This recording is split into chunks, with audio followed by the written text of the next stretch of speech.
ഈ ഒരു വീഡിയോയിൽ ഈ ഒരു സൂമിൽ ഫോക്കസ് ചെയ്ത് നിങ്ങൾ ഇരിക്കണം. കാരണം രക്ഷപ്പെടാൻ വന്ന ആളുകളാണ്. ഒരിക്കലും എവിടേക്കും താഴ്ന്നു പോകാനുള്ള ആളുകളല്ല ഞങ്ങൾ. ഏതെങ്കിലും ഒരു വ്യക്തിയിലൂടെ ഈ ഒരു ഓപ്പർച്യൂണിറ്റി ഞങ്ങൾ കയ്യിലേക്ക് വന്നു. ഇതിന്റെ സിസ്റ്റങ്ങൾ മനസ്സിലാക്കി ദൈവം ചിലപ്പോൾ ഞങ്ങളെ മുന്നിലേക്ക് എത്തിച്ചൊരു ഓപ്പർച്യൂണിറ്റിയാണ്. ഈ ഒരു മഹത്തായ ഓപ്പർച്യൂണിറ്റി ഞാൻ നിങ്ങളോട് സംസാരിക്കാൻ പോകുന്നത് ഞാൻ ചെയ്തു. എൻ്റെ എക്സ്പീരിയൻസ് ആണ്, 2 വർഷത്തെ കാര്യങ്ങളാണ്. അപ്പൊ ഞാൻ സക്സസ് ആയതോടുകൂടി ഞാൻ എന്ത് തീരുമാനിച്ചു, എന്നെപ്പോലെ ഒരുപാട് പാവപ്പെട്ട ലേഡീസ് ഉണ്ട്, ജെന്റ്സ് ഉണ്ട്. അവർക്കൊരു പാർട്ട് ടൈം ആയിട്ടും ഫുൾ ടൈം ആയിട്ടും എങ്ങനെ വേണം ഇതിനെ കാണാം.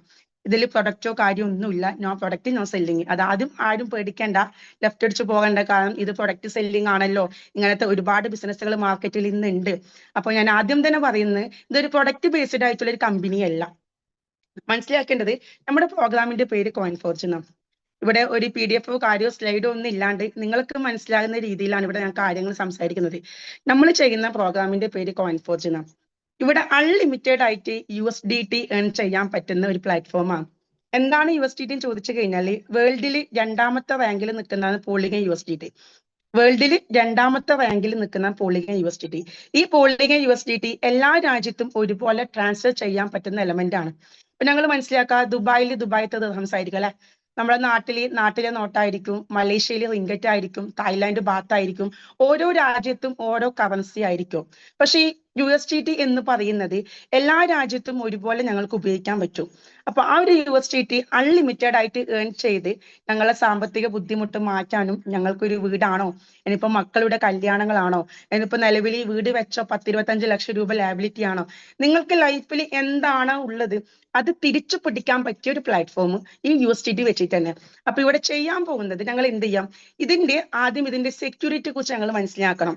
ഞങ്ങൾ ഏതൊരു ബിസിനസ് സ്റ്റാർട്ട് ചെയ്യുന്ന സമയത്ത് ആ പ്രോഗ്രാമിന്റെ സെക്യൂരിറ്റി എന്താ ഞങ്ങൾ മനസ്സിലാക്കണം അല്ലെ. ഞങ്ങളൊരു വീട് വെക്കുന്നുണ്ടെങ്കിൽ ആ വീടിന്റെ എന്ത് ചെയ്യണം, അടിത്തറ സ്ട്രോങ് ആയിരിക്കണം അല്ലെ. അടിത്തറ സ്ട്രോങ് ഉണ്ടെങ്കിൽ മാത്രമേ ആ വീട് അവിടെ നിലനിൽക്കൂ അല്ലെ. ഞങ്ങൾക്ക് ഒരു മകളുടെ കല്യാണം ഞങ്ങൾ കഴിപ്പിക്കാൻ ചിന്തിക്കുന്നെങ്കിൽ പോലും ആ കെട്ടുന്ന ചെക്കന്റെ അല്ലെ ഫാമിലി നോക്കും അല്ലെ, ജോലി നോക്കും. അപ്പൊ നമ്മൾ അതിന്റെ ബാക്ക്ഗ്രൗണ്ടും കാര്യങ്ങൾ കംപ്ലീറ്റ്ലി അന്വേഷിക്കും. അത് ഓക്കെ ആണെങ്കിൽ മാത്രമേ ആ ലൈഫിൽ ഏറ്റവും വലിയൊരു മുഹൂർത്തം പോലും ഞങ്ങൾ അവിടെ സ്റ്റാർട്ട് ചെയ്യൂ അല്ലെ. അപ്പൊ അതേപോലെ ഈ ബിസിനസിന്റെ നിങ്ങൾ ആദ്യം മനസ്സിലാക്കേണ്ടത് ഇതിന്റെ പൊട്ടൻഷ്യൽ എന്താണ്, ഇതിന്റെ സെക്യൂരിറ്റി എന്താണ്, ഇത് എങ്ങനെ ഇത് റൺ ചെയ്യുന്നത്, ഈ വക കാര്യങ്ങൾ ആദ്യം മനസ്സിലാക്കണം. ഒരുപാട് ടൈം ഞാൻ എടുക്കില്ല, എല്ലാവരുടെ ടൈമും വാല്യബിൾ ആണ്. അതുകൊണ്ട് കുറഞ്ഞൊരു ടൈം കൊണ്ട് ഞാൻ ഫാസ്റ്റ് ആയിട്ട് ഇത് പറഞ്ഞു പോകാം. ഓക്കെ. എന്നിട്ട് എന്തെങ്കിലും നിങ്ങളുടെ ഡൗട്ട് നിങ്ങൾ എന്ത് ചെയ്താൽ മതി, നിങ്ങളെ കൊണ്ടുവന്ന ആളുകളുമായി ഡിസ്കസ് ചെയ്ത് നിങ്ങൾ സ്റ്റാർട്ട് ചെയ്താൽ മതി. അപ്പോൾ വീഡിയോ ഓൺ ചെയ്യാത്ത ഇതുവരെയുള്ള ആളുകളുണ്ട്. ഞാൻ വീണ്ടും പറയുന്നു, ഒരു സാധാരണ ബിസിനസ് അല്ല നിങ്ങളിലേക്ക് ഇംപ്ലിമെന്റ് ചെയ്യാൻ പോകുന്നത്. നിങ്ങൾക്ക് ലൈഫിൽ രക്ഷപ്പെടും എന്ന് 100% അല്ല 1000% ഗ്യാരണ്ടി തന്നിട്ട് എനിക്ക് നിങ്ങളെ ഇതിലേക്ക് കൊണ്ടുവരാൻ പറ്റും. ഓക്കെ. അപ്പോൾ നമ്മൾ ഇവിടെ അൺലിമിറ്റഡ് ആയി USDT ഏൺ ചെയ്യാൻ പറ്റുമെന്ന് പറഞ്ഞു. ഇതിന്റെ സെക്യൂരിറ്റിയെ കുറിച്ച് നമുക്കൊന്ന് നോക്കാം. ഈ ഒരു ബിസിനസ് 100% ഡീസെൻട്രലൈസേഷൻ ആയിട്ടുള്ള പ്രോഗ്രാമാണ്. നിങ്ങളൊന്ന് നോട്ട് ചെയ്യാം. 4 കാര്യങ്ങൾ മാത്രമേ നിങ്ങൾ നോട്ട് ചെയ്യേണ്ട കാര്യങ്ങളുള്ളൂ. നിങ്ങൾക്ക് ഇതിനെക്കുറിച്ച് കുറച്ചെങ്കിലും മനസ്സിലാകുന്ന ആളുകൾ നിങ്ങളെ മുന്നിൽ ഗൂഗിൾ ഉണ്ടാവും, ChatGPT ഉണ്ടാവും. ഈ 4 കാര്യങ്ങൾ മാത്രമേ നിങ്ങൾ നോട്ട് ചെയ്യുക. നോട്ട് ചെയ്തിട്ട് ഈ സൂം കഴിഞ്ഞ് നിങ്ങൾ എന്ത് ചെയ്യുക, അതിനൊന്നും കൂടി നിങ്ങൾ എന്ത് ചെയ്യുക, പഠിക്കാൻ ശ്രമിക്കുന്നു. ഓക്കെ. ഈ ഒരു പ്രോഗ്രാം ഡീസെൻട്രലൈസേഷൻ പ്രോഗ്രാമാണ്.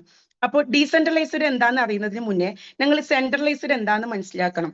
സെൻട്രലൈസ്ഡ് എന്ന് പറയുമ്പോൾ ഒരു കമ്പനി ഉണ്ടാവും അല്ലെ, അവിടെ ഒരു ഓണർ ഉണ്ടാവും, ഒരു അതോറിറ്റി ഉണ്ടാവും, അതിനെ കൺട്രോൾ ചെയ്യാനും നിയമിക്കാനും ആളുകൾ ഉണ്ടാവും. അതാണ് എന്തെന്ന് സെൻട്രലൈസ്ഡ് പ്രോഗ്രാം. ഇപ്പൊ ഞങ്ങൾ എക്സാമ്പിൾ ഒരു ഷോപ്പിൽ ജോലിക്ക് നിൽക്കുന്നെങ്കിൽ ആ ഷോപ്പിൽ ഞങ്ങളോട് എന്തെങ്കിലും ഒരു വ്യക്തി വരികയാകെ ഉണ്ടെങ്കിൽ നാളെ ഞങ്ങളോട് അവിടെ വരണ്ട എന്ന് പറയാനുള്ള അധികാരം ആയിരിക്കുന്നുണ്ട്, ആ കമ്പനിയിലെ ഓണർക്ക് ഉണ്ട് അല്ലെ. അതാണ് സെൻട്രലൈസ്ഡ്. അതിപ്പോ സ്കൂളിലാകട്ടെ അവിടെ ടീച്ചേഴ്സിന് എന്തെങ്കിലും സംഭവിച്ചാൽ നാളെ വരണ്ട എന്ന് പറയാനുള്ള അധികാരം ആയിരിക്കുന്നുണ്ട്, ആ സ്കൂളിലെ അഡ്മിനിസ്ട്രേഷന് കാര്യങ്ങൾക്കൊക്കെ ഉണ്ട്.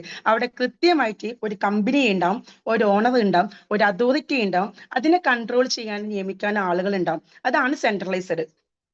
പക്ഷേ ഡീസെൻട്രലൈസേഷൻ എന്ന് പറയുന്ന സമയത്ത് ഒരു കമ്പനീന്റെ താഴത്തോ ഒരു ഓണർ താഴത്തോ ഒരു അതോറിറ്റിന്റെ താഴത്തോ അല്ല ഞങ്ങൾ വർക്ക് എടുക്കുന്നത്. ഞങ്ങൾ സ്വന്തം ഓൺ ബിസിനസ് ആണ്. ഇതിൽ എങ്ങനെ ചെയ്യണം, എങ്ങനെ ചെയ്യണ്ട, എപ്പോ ചെയ്യണം, എപ്പോ ചെയ്യണ്ട, ഇത് സ്റ്റാർട്ട് ചെയ്ത് കഴിഞ്ഞാൽ പിന്നെ ഇതിന്റെ A to Z കാര്യങ്ങൾ തീരുമാനിക്കേണ്ട ഞങ്ങളാണ്. ഞങ്ങളെ കൊണ്ടുവന്ന വ്യക്തി പോലും അല്ല. ഇത് ഡെവലപ്പ് ചെയ്ത് ഡെവലപ്പർക്ക് പോലും പറ്റത്തില്ല ഈ ഒരു ഐഡിയ ഇല്ലാണ്ടാക്കാൻ വേണ്ടിയിട്ട്. അപ്പൊ ഞങ്ങൾ സ്വന്തം ഓൺ ബിസിനസ്. അതാണ് ഡീസെൻട്രലൈസേഷൻ തമ്മിലുള്ള വ്യത്യാസങ്ങൾ. ഓക്കെ. പിന്നെ ഒരു പ്രോഗ്രാമിന്റെ പൊട്ടൻഷ്യലി ഈ ഒരു പ്രോഗ്രാം റൺ ചെയ്യുന്നത് പബ്ലിക് ബ്ലോക്ക് ചെയിനിലാണ്. Public block chain. അപ്പോൾ ഇത് അറിയാത്ത ആളുകൾ ഉണ്ടാകും, ഒന്ന് നോട്ട് ചെയ്യുക. Public block chain. Public block chain എന്താന്ന് വെച്ച് കഴിഞ്ഞാൽ പബ്ലിക് ബ്ലോക്ക് ചെയിൻ ഇംപ്ലിമെന്റ് ചെയ്യുന്ന ഒരു പ്രോഗ്രാമിനെയും ഒരാൾക്ക് പോലും എഡിറ്റ് ചെയ്യാനോ ഡിലീറ്റ് ചെയ്യാനോ ഹാക്ക് ചെയ്യപ്പെടാനോ പറ്റാത്തൊരു സിസ്റ്റം. മാനിപ്പുലേഷൻ നടത്താൻ അവിടെ പറ്റത്തില്ല. കാരണം എന്താണ്? ലക്ഷക്കണക്കിന് ഡിവൈസുകൾ കണക്ട് ചെയ്തിട്ടുള്ള സിസ്റ്റമാണ് പബ്ലിക് ബ്ലോക്ക് ചെയിൻ എന്ന് പറയുന്നത്. ഇപ്പൊ നമുക്ക് ദുബായ് മെട്രോ പ്രവർത്തിക്കുന്ന പബ്ലിക് ബ്ലോക്ക് ചെയിനിലാണ്. അഹമ്മദാബാദ് പോലീസ് സ്റ്റേഷൻ പ്രവർത്തിക്കുന്ന പബ്ലിക് ബ്ലോക്ക് ചെയിനിലാണ്. ഇപ്പൊ കേരളത്തിൽ ഒട്ടുമിക്ക പോലീസ് സ്റ്റേഷൻ റൺ ചെയ്യുന്ന പബ്ലിക് ബ്ലോക്ക് ചെയിനിലാണ്. എന്താണ് കാരണം എന്നറിയോ? നിങ്ങൾ ചിന്തിക്കുന്ന എന്താണ് കാരണം? FIR പോലും രജിസ്റ്റർ ചെയ്ത് കഴിഞ്ഞാൽ അവിടെ മറ്റൊരാൾക്ക് മാറ്റത്തിരുത്തൽ ഉണ്ടാക്കാൻ പറ്റില്ല. എക്സാമ്പിൾ ഞാൻ പറയാം. ഇപ്പൊ അവിടെ ഫസീം ഉണ്ട് അല്ലെ. ഫസീം എന്റെ മുന്നേ ദുബായിൽ നിന്നാണ് ഈ ഒരു മീറ്റിംഗ് അറ്റൻഡ് ചെയ്യുന്നത്. ഫസീം എന്റെ നാട്ടിലാണ്. ഞാനും ഫസീമും കൂടി വ്യക്തിവൈരാഗ്യത്തിന്റെ പേരിൽ ഒരാളെ കൊല്ലപ്പെടുത്തി. പക്ഷെ എനിക്കും ഫസീമിന് നല്ല ഹാൻഡ് ഉണ്ട്. അതുകൊണ്ട് തന്നെ 10-25 ലക്ഷം രൂപ എറിഞ്ഞു കഴിഞ്ഞാലും ആ കേസിനെ ഇല്ലാണ്ടാക്കാൻ പറ്റും. പക്ഷേ ഈ ഒരു കേസ് പബ്ലിക് ബ്ലോക്ക് ചെയിനിലാണ് ഇംപ്ലിമെന്റ് ചെയ്തിട്ടുണ്ടെങ്കിൽ എന്ത് ചെയ്യാൻ പറ്റത്തില്ല? ആ കേസ് എത്ര ലക്ഷങ്ങൾ മുടക്കിയാൽ ഇല്ലാണ്ടാക്കാൻ പറ്റത്തില്ല. കാരണം ഇവിടെ കണ്ണൂരുള്ള ആ ഒരു സ്റ്റേഷനിൽ ഈ ഒരു കേസ് ഫയൽ ആയിട്ടുണ്ടെങ്കിൽ എത്രയൊക്കെ ഡിവൈസുകൾ ഉണ്ടോ അതിലൊക്കെ എന്തായിട്ടുണ്ടാവും? ഈ കേസ് രജിസ്റ്റർ ചെയ്തിട്ടുണ്ടാവും. Okay, clear? അപ്പൊ ഒരാൾ വിചാരിച്ചു കഴിഞ്ഞാൽ അത് മാറ്റാൻ പറ്റത്തില്ല. ലക്ഷക്കണക്കിന് ഡിവൈസുകൾ കണക്ട് ചെയ്തിട്ടുള്ള ഒരു സിസ്റ്റമാണ് പബ്ലിക് ബ്ലോക്ക് ചെയിൻ. അപ്പൊ ഈ ഒരു ബ്ലോക്ക് ചെയിൻ ഇംപ്ലിമെന്റ് ചെയ്ത ഒരു പ്രോഗ്രാമിനെ ഒരു ഹാക്കർക്ക് പോലും ഇതിന് എന്ത് ചെയ്യാൻ പറ്റില്ല? ഹാക്ക് ചെയ്യാൻ പറ്റത്തില്ല. 24 hours അല്ല, 48 മണിക്കൂർ എടുത്താൽ പോലും എത്ര ദിവസങ്ങൾ എടുത്ത് ഇതിനെ ഹാക്ക് ചെയ്യാൻ പറ്റത്തില്ല. ഹൈ സെക്യൂരിറ്റിയാണ്. എഡിറ്റ് ചെയ്യാനോ ഡിലീറ്റ് ചെയ്യാനോ ഹാക്ക് ചെയ്യാനോ മാനിപ്പുലേഷൻ നടത്താനോ പറ്റാത്തൊരു സിസ്റ്റമാണ് പബ്ലിക് ബ്ലോക്ക് ചെയിൻ. ആ പബ്ലിക് ബ്ലോക്ക് ചെയിൻ ഇംപ്ലിമെന്റ് ചെയ്തിട്ടുള്ള പ്രോഗ്രാമാണ് നമ്മുടെ പ്രോഗ്രാം. Okay, clear? ഇനി മൂന്നാമത് ഞാൻ പറയാൻ പോകുന്നത് എന്താണെന്നറിയോ? ഇത് വെബ് 3ന്റെ പ്രോഗ്രാമാണ്. വെബ് 3 നിങ്ങൾ നോട്ട് ചെയ്യേണ്ട കാര്യമാണ്. വെബ് 3 എന്താണ്? വെബ് 3 എന്ന് നിങ്ങൾ കേൾക്കും. ചിലപ്പോൾ ആദ്യമായിട്ട് കേൾക്കുന്ന ആളുകൾ ഉണ്ടായേക്കാം. നിങ്ങൾ എന്ത് ചെയ്യണം? ആദ്യം വെബ് 1 എന്താണ് എന്ന് മനസ്സിലാക്കണം. വെബ് 1 എന്ന് പറയുമ്പോൾ പണ്ട് ഞങ്ങൾക്ക് ഒരാളോട് ഇന്ററാക്ട് ചെയ്യണമെങ്കിൽ ഒന്നിക്കിൽ എന്ത് വേണം? അവിടെ കത്ത് എഴുതി പോസ്റ്റ് ചെയ്യണം അല്ലെ, അല്ലെങ്കിൽ ഞങ്ങൾക്ക് ടെലിഗ്രാം അയക്കണം, മെയിലുകൾ, അങ്ങനെ ഒരുപാട് സിസ്റ്റമാണ്. അതായത് ഇന്റർനെറ്റ് ഇല്ലാത്തൊരു കാലഘട്ടം പണ്ട് ഉണ്ടായിരുന്നു. ഞാൻ നേരത്തെ ഒരു സൂം എടുത്തപ്പോൾ പറഞ്ഞിട്ടുണ്ടെങ്കിൽ മിന്നാമിനിങ്ങിന്റെ വെളിച്ചം നോക്കിയിരുന്ന ഒരു കാലഘട്ടം അല്ലെ, മെഴുകുതിരി കത്തിച്ചു പഠിച്ചൊരു കാലഘട്ടം ഉണ്ടായിരുന്നു. വാട്സപ്പ് കോളും വീഡിയോ കോളും ഫോണും ഒന്നും ഇല്ലാണ്ട്, ഇന്റർനെറ്റ് ഒന്നും ഇല്ലാണ്ട് വെള്ളം വലിച്ചു കൊണ്ടിരുന്ന കാലഘട്ടം ഉണ്ടായിരുന്നു. ആ ഒരു കാലഘട്ടമാണ് വെബ് 1ന്റെ കാലഘട്ടം. ആ കാലഘട്ടത്തിൽ എത്ര പേര് ഇവിടെ നടന്നു പോയിട്ടുണ്ട് എന്ന് എനിക്ക് അറിയത്തില്ല. പക്ഷെ ഞാൻ പോയിട്ടുണ്ട്. മിന്നാമിനിങ്ങിന്റെ വട്ടം നോക്കി നിന്ന കാലഘട്ടം, മെഴുകുതിരി കത്തിച്ച് പവർ കട്ട് ഉണ്ടായിരുന്ന കാലഘട്ടം, ലൂണാർ ചെരുപ്പിട്ട് തേച്ച് പിടിപ്പിച്ച ഒരു കാലഘട്ടം. ആ ഒരു കാലഘട്ടം ഞങ്ങൾക്ക് എല്ലാവർക്കും ഓർമ്മ. ഞങ്ങൾ വണ്ടി ഓടിച്ചിട്ടും, അതേപോലെ നമ്മള് ഇവിടെ പപ്പായ എന്ന് പറയും, ചില നാടുകൾ അതിന് കർമൂസ് എന്ന് പറയും. ആ പപ്പായന്റെ തണ്ട് മുറിച്ചിട്ട് അതിൽ ഞങ്ങൾ സോപ്പും വെള്ളത്തിലിട്ടിട്ട് പീപ്പിയാക്കി കളിച്ചൊരു കാലഘട്ടം ഉണ്ടായിരുന്നു. അതാണ് വെബ് 1ന്റെ കാലഘട്ടം. ആ കാലഘട്ടത്തിൽ ജീവിച്ച ഞങ്ങൾക്ക് അതൊക്കെ ഒരു രസകരമായിട്ട് ഇന്ന് ഓർമ്മിക്കുന്ന അല്ലെ. പക്ഷെ ഞങ്ങളെ മക്കളോട് പറഞ്ഞ് ഒരിക്കലും അവർക്കത് അക്സെപ്റ്റ് ചെയ്യാൻ ബുദ്ധിമുട്ടാണ്. കാരണം ആ കാലഘട്ടം ഉണ്ടായിരുന്നു അവർ ചോദിക്കും. പക്ഷെ ആ കാലഘട്ടം ഉണ്ടായിരുന്നു. ഞങ്ങൾ അതിലേ കൂടി സഞ്ചരിച്ച ആളുകളാണ്. എനിക്ക് 37 ഏജ് ആയി. അപ്പൊ ആ കാലഘട്ടം ഞാൻ ഉണ്ടായിരുന്നു. പക്ഷെ ആ കാലഘട്ടം മാറി പിന്നെ എന്തിലേക്ക് വന്നു? വെബ് 2ലേക്ക് വന്നു. ഞങ്ങൾ മനസ്സിലാക്കേണ്ടത് അറിഞ്ഞും അറിയാതെയും ഞങ്ങൾ ഓരോ വ്യക്തികളും കാലത്തിനനുസരിച്ച് ജീവിക്കുന്ന ആളുകളാണ്. ഞങ്ങൾക്ക് നെഞ്ചത്ത് കൈവച്ച് പറയാൻ പറ്റും ഇന്ന് മാർക്കറ്റിൽ എന്തൊക്കെ ടെക്നോളജി ഉണ്ടോ ആ ടെക്നോളജിന്നൊക്കെ ഞങ്ങൾ അറിഞ്ഞും അറിയാതെയും അതിലേക്ക് പോകുന്ന ആൾക്കാരാണ് ഞങ്ങൾ. പക്ഷെ ഞങ്ങൾ ഒരു കാര്യം മാത്രം മനസ്സിലാക്കുന്നില്ല, ആ ടെക്നോളജിയിലൂടെ ബിസിനസ് ചെയ്തിട്ട് ഞങ്ങൾക്ക് രക്ഷപ്പെടാൻ പറ്റുമെന്ന്.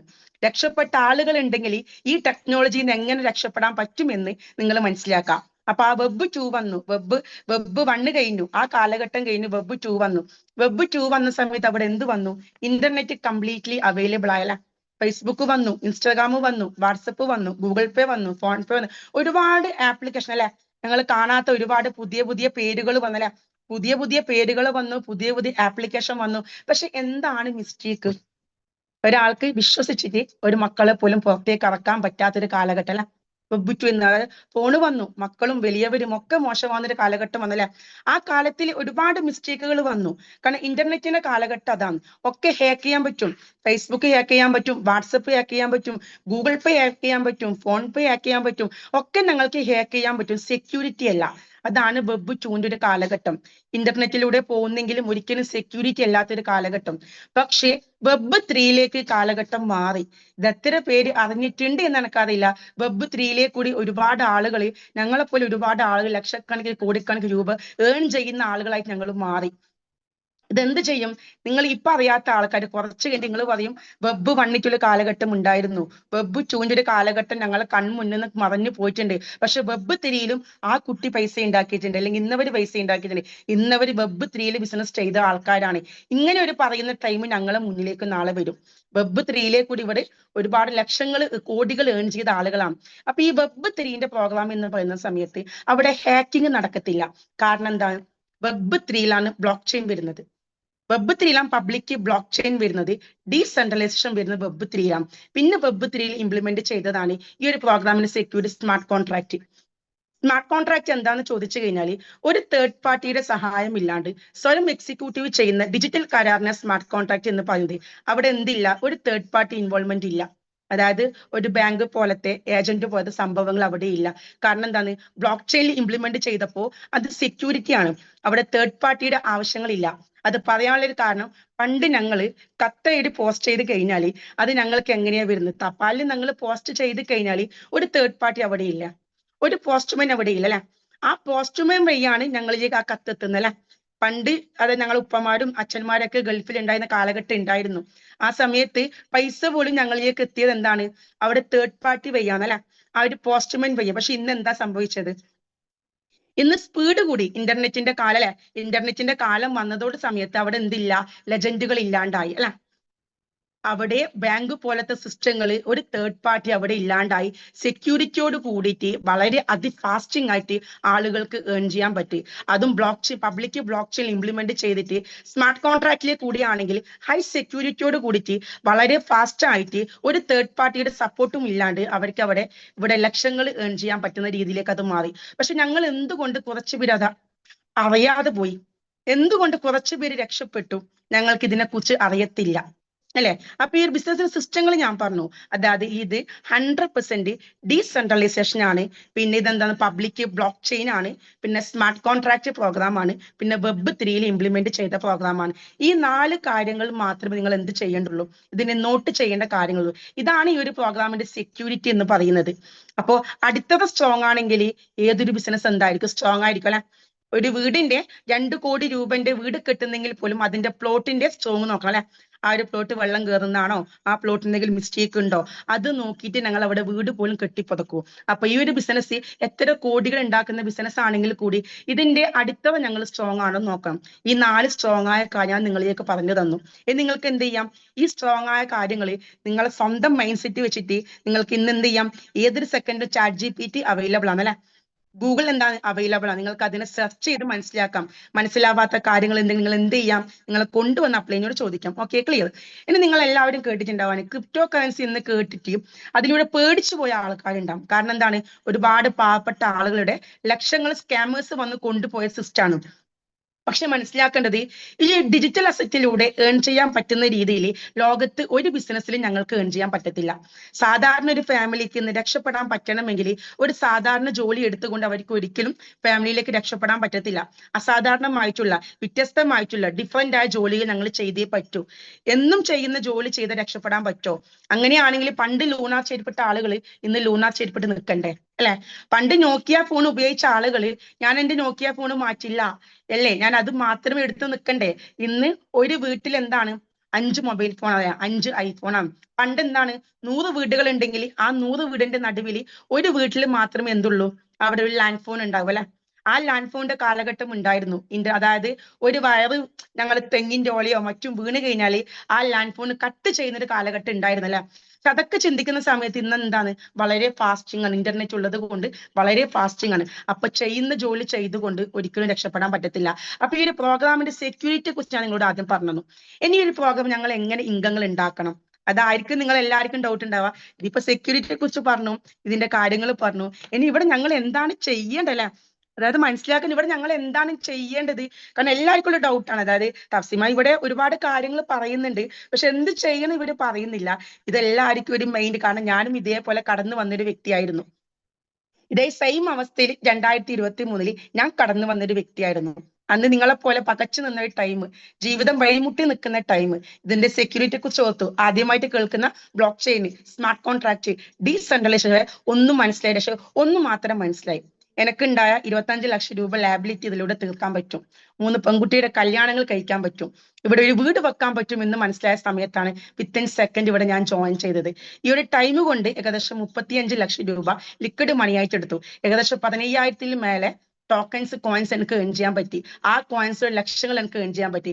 അപ്പൊ ആ കാര്യങ്ങളാണ് ഇനി നിങ്ങളുടെ മുന്നിലേക്ക്.